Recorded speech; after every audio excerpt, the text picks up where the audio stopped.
My name is James Miller, and I want to tell you about an event that changed my life. In 1987, I was a college student and a keen photographer.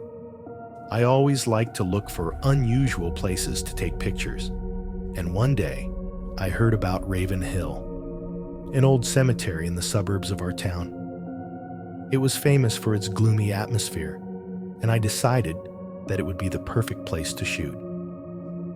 That evening, I took my camera, a flashlight, and a thermos of coffee with me. I arrived at the cemetery around 8 o'clock in the evening, when the sun had already set. Everything was shrouded in thick fog, and frankly, the place looked pretty creepy. But I always considered myself a skeptic, so I didn't pay much attention to it.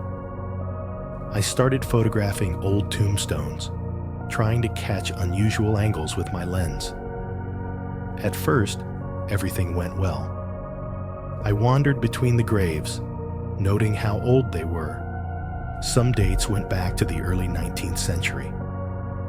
About an hour later, I noticed something strange, a faint light in the far corner of the cemetery.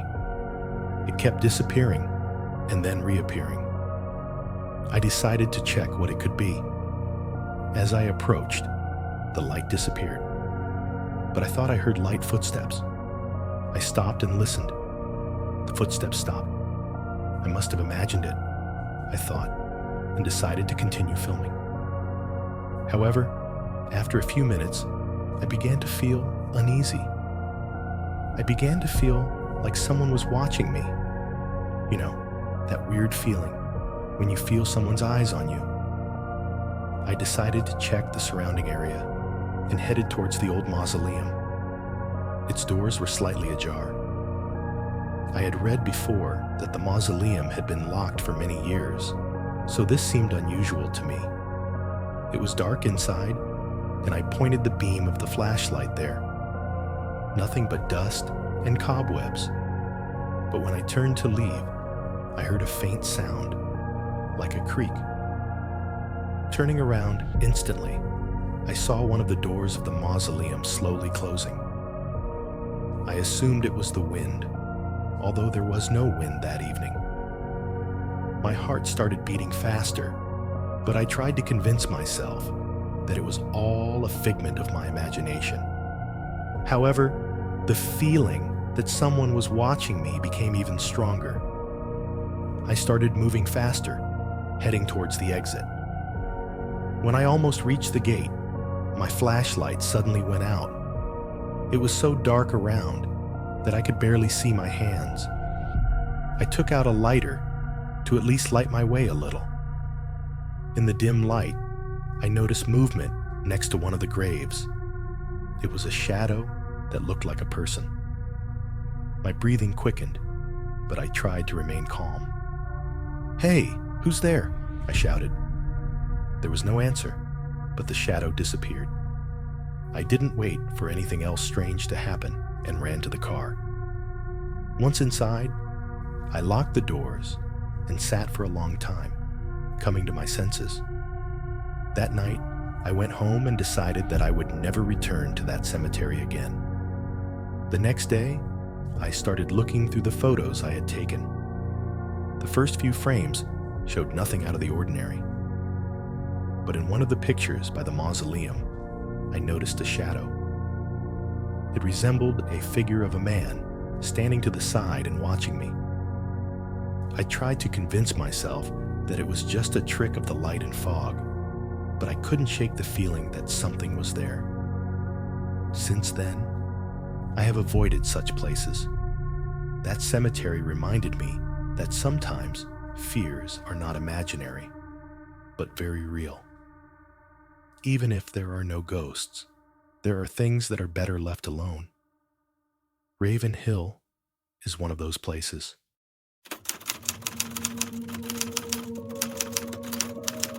My name is Jacob Hale. I am 32 years old, and I work as a caretaker of a cemetery in a small American town. I have known this place since childhood. My father was also a caretaker here, and I often came to him. playing between the graves while he did his job. Old grave diggers always joked that I grew up among the dead, and perhaps they were right. Working in a cemetery is an easy job, but sometimes it can be creepy, especially at night. But I always thought that there was nothing to be afraid of. The dead do not rise from their graves. That is what I thought, until this story happened. One autumn, when the leaves were falling from the trees and the fog swirled between the tombstones, I received a call from the sheriff. He knew me from my childhood, when I still came to work for Father. He said that one of the local teenagers had disappeared, and his last call was made from here, from the cemetery. I wasn't surprised. Teenagers like to go for night walks among the graves, scaring each other. But as I started to walk around the area, I had a strange feeling, as if someone was watching. I walked along the old part of the cemetery where people were buried back in the 1800s. Suddenly, I noticed a fresh footprint on the damp earth next to one of the graves, as if someone had recently stood there. Looking around, I saw strange marks on the ground, as if someone had tried to dig a hole. I was overcome with anxiety. I called the sheriff, and we decided to check the contents of the coffin. When we opened it, inside was the body of a man buried decades ago.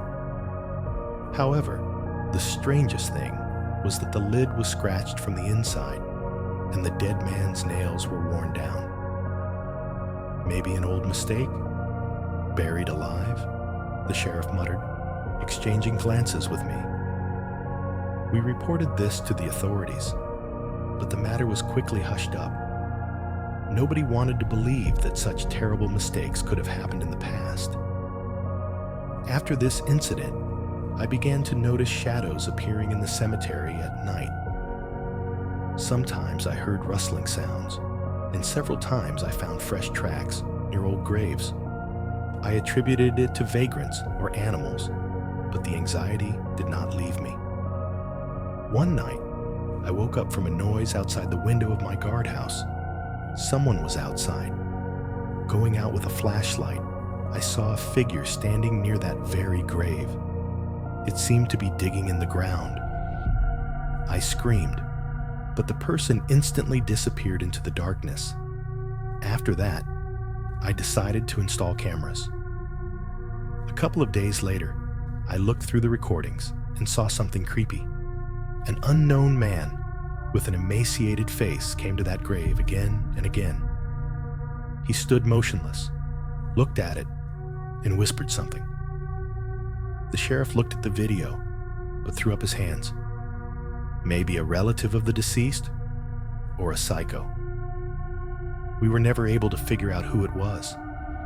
Since then, I have been working, but the feeling of anxiety does not leave me. Sometimes it seems to me that someone is watching me, and at night, I hear strange sounds. However, now I know one thing. Sometimes the past does not remain buried forever.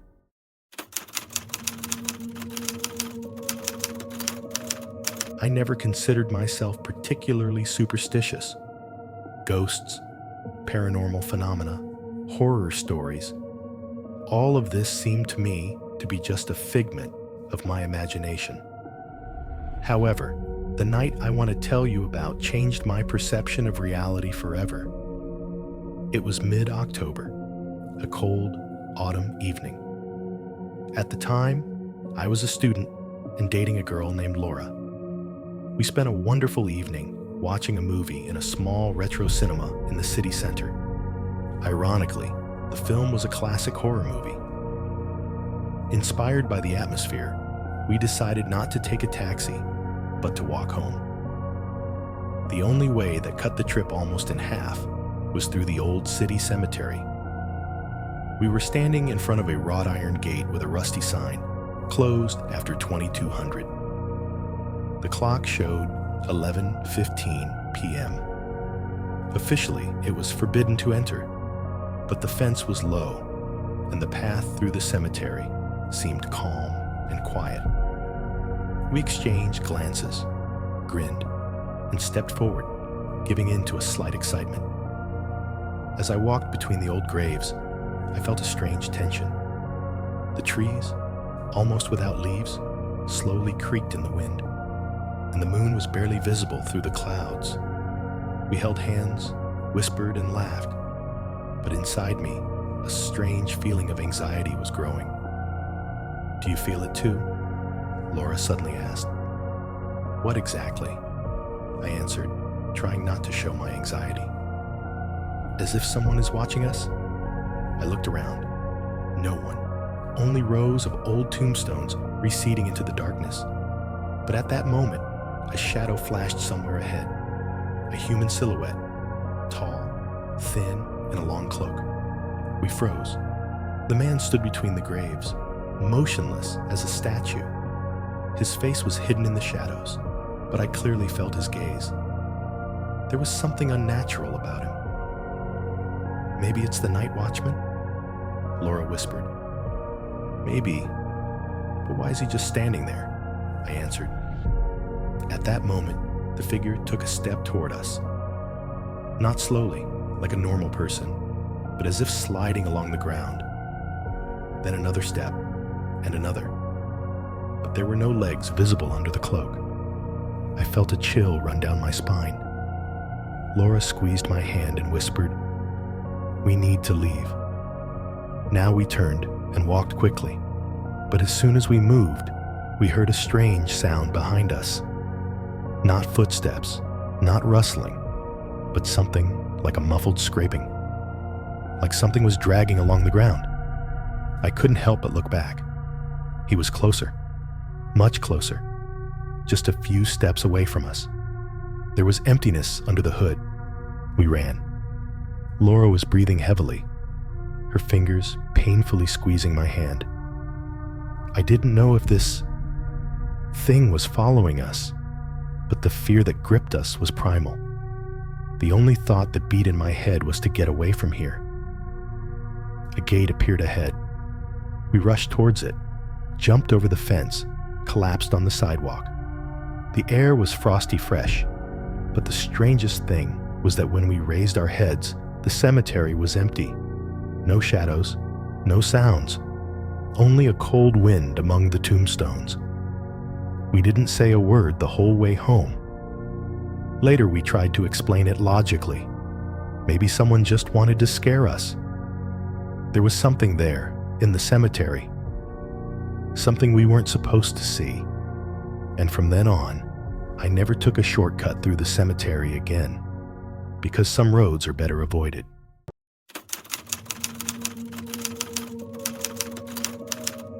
I never believed in ghosts, curses, or anything like that. Until that night. My parents went away for the weekend, leaving me with the house to myself. To keep from being bored alone, I invited Jason to stay the night. We ordered pizza, stocked up on cola, and immersed ourselves in video games. Time flew by, and the night promised to be ordinary and carefree, until Jason suddenly suggested, "Let's go to the old cemetery by the highway." Just for fun, I snorted. Jokes aside, but are you seriously considering wandering around a cemetery at night? Well, why not? Adrenaline, mysticism, maybe we'll see something creepy. Something to tell. To be honest, I didn't like the idea at all. Something inside me said, "Don't do it." But Jason pressured me, laughed, like I'm a coward, and in the end I gave in. We took flashlights, climbed into his car and headed to the cemetery. The road was dark and deserted, the headlights cut through the thick darkness. The cemetery was located on the side of the road, behind an old wrought iron fence. It was small, with leaning tombstones and overgrown paths. Clearly no one cared for the graves here. The wind howled through the trees, creating an alarming sound, and the moon, peeking out from behind the clouds, illuminated the dark silhouettes of the tombstones. We got out of the car and headed inside. The silence was oppressive, only the wind gently swayed the branches of the trees. We moved slowly, carefully peering into the semi-darkness. I noticed the names on the tombstones. Many of them were faded, as if no one had visited them for a long time. Walking, we came across an old crypt. The stone door was ajar, and pitch darkness reigned inside. "Look, Mike," Jason whispered excitedly. "It's open. Let's go in." "No way," I snapped. "Well, wait here then, and I'll take a look." He stepped inside, and I stood on the path, looking around. A crow cawed in the distance, making me flinch. A strange feeling suddenly came over me. Like someone was watching me. The sensation was so strong that I even felt goosebumps run down my spine. I turned, looking around the cemetery, and suddenly noticed movement out of the corner of my eye. My heart sank. An old woman was standing a few meters away from me. She was dressed in a dirty, torn dress. Her skin looked dead, gray, wrinkled. Her eyes were burning with malice. She did not move, she just looked at me. I felt my hands go cold, my breath hitching. I swallowed. Can I help you?" My voice shook, even though I tried to speak confidently. Instead of answering, she opened her mouth wide and let out a terrible, unnatural scream. Not just a scream, it tore at my ears, resonated in my head, pierced my entire body with freezing fear. It was an inhuman sound, filled with malice and despair, as if it was bursting out of hell itself. I turned and ran to the crypt. Jason. He heard me and jumped out. A question was read in his eyes, but when he saw my expression, he froze. "Shit. What happened?" "Run." Without asking questions, he rushed with me to the car. We jumped inside, and I quickly started the engine. But the car did not start. I turned the key again. Nothing. Jason looked back in panic. "She's coming." "Mike, hurry." I hit the steering wheel. And suddenly the car started. The wheels squealed. And we took off. I glanced in the rearview mirror. She was still standing in the same place, but her angry gaze followed us even from a distance. Only after driving a few miles, I dared to look at Jason. His face was pale, his lips were trembling. "What was that?" he breathed. I didn't answer. I just didn't know. We never went back to that cemetery again.